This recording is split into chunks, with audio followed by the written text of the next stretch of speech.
Surprise, family, I'm the commencement speaker. They didn't actually know, so surprise. Happy Mother's Day as well. Thank you, Dean Deeker. Welcome, classmates, family, friends, and faculty to Commencement 2013. I think I can speak for all graduates in expressing our gratitude. Above everything right now, I feel the need to thank our family and friends here today and those that have been with us all these years for your relentless support. Whether we like to recognize it or not, the truth is we all wouldn't be here today without you. So, thank you.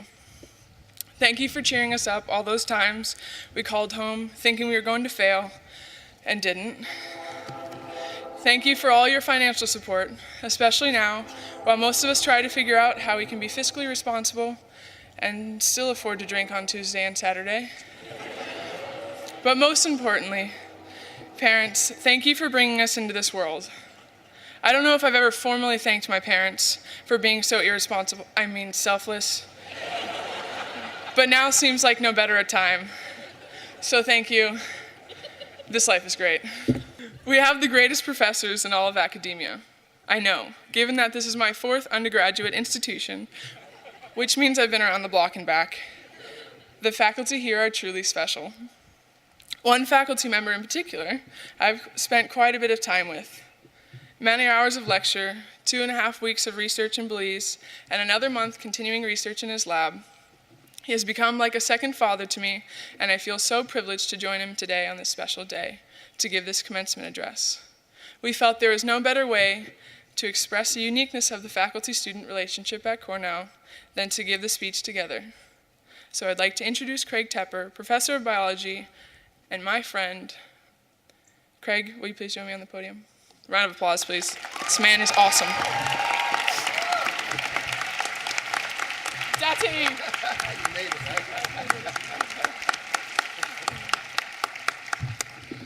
Thank you, Kelly. I think everyone now realizes that this commencement address is going to be a little bit different from the traditional addresses that we've had at Cornell. However, this is Cornell and we do things different here. One of the things that we value at Cornell is the interaction between students and faculty. So instead of the traditional approach, together, Kelly and I are going to offer some observations about life at Cornell and what we believe could be loosely interpreted as words of wisdom for the future. Kelly and I didn't try to come up with words that you'll remember the rest of your life. Instead, we decided to tell you about a few of our experiences in the hope that some of what we say may be of some use to you in the future. Earlier this year, my father was diagnosed with a highly aggressive cancer. Once I found out, I tried to hide the pain, hold it in as long as I could so I could discreetly handle the anguish I felt for my father and for myself, thinking I'd never see him again. It didn't work. The walls I put up to shelter myself and avoid being a burden were falling. I was devastated and everyone would know it. I realized I had nothing left to do but to ask for help, and so reluctantly I did. I talked with my soccer coach, gathered a living room full of friends, and emailed my professor. I let them all in. I shared and asked for help. And little did I know I needed every one of them to get through this. What was special here was not really what I did. What was most special was the actions my friends took to do what I needed most, see my father and family. Without asking, a few of my friends got their money together and bought me a round-trip ticket home for Thanksgiving, what would end up being the only trip all year that I could make back to Arizona. After life-saving surgery, my father got better and is now here with me today alongside most of my family.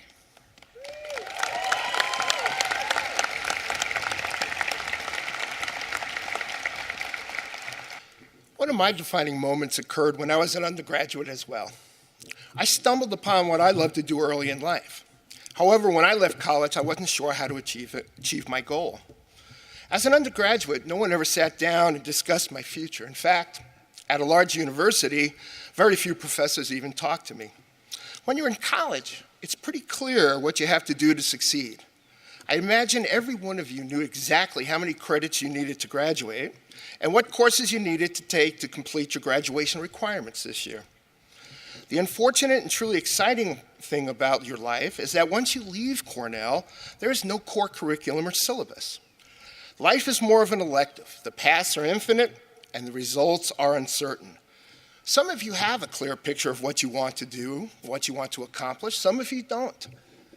Some of you think you do, and 5 to 10 years down the road, you'll find you have completely revised your goal.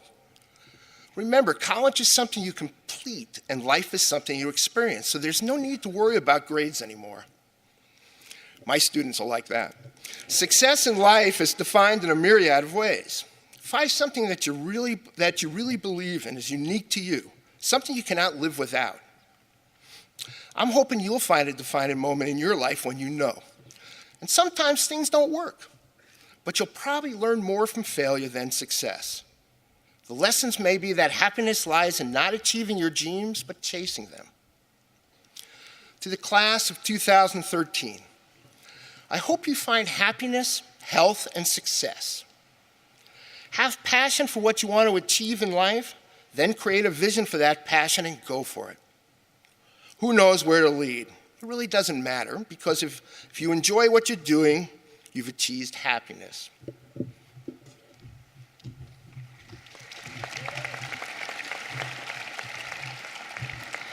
Be true to yourself, even if you're weird. Embrace the funk. It's beautiful. Allow yourself to be vulnerable, imperfect, and compassionate. Dare to be different and trust your gut in doing it. Life is a gift and you have nothing to lose. We are beginners again, and with this, we have the freedom to do anything. My girlfriend told me a quote one day that I couldn't forget. She read, "I don't want to tiptoe through life just to arrive safely at death." And this is exactly it.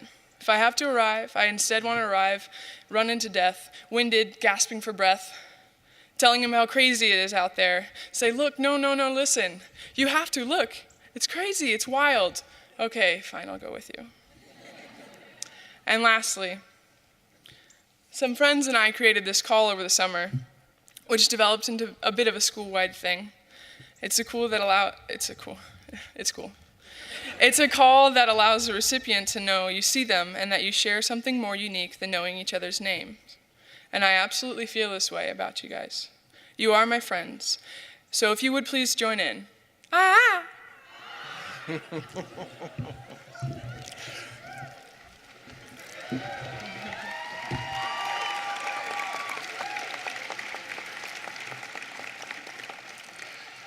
I hope you find someone in your life that you care more about than yourself. Someone who has you saying we instead of I, and us instead of me. I hope you have the quality of friends and colleagues that I have at Cornell. I hope you find magical moments in life where you aim high and hit a home run. And just for a moment, all else in life disappears except for the pure joy of your achievement. Ralph Waldo Emerson said, "Life is a succession of lessons, which must be lived to be understood." Today you graduate, and I guarantee you ain't seen nothing yet. Congratulations to the class of 2013. We did it!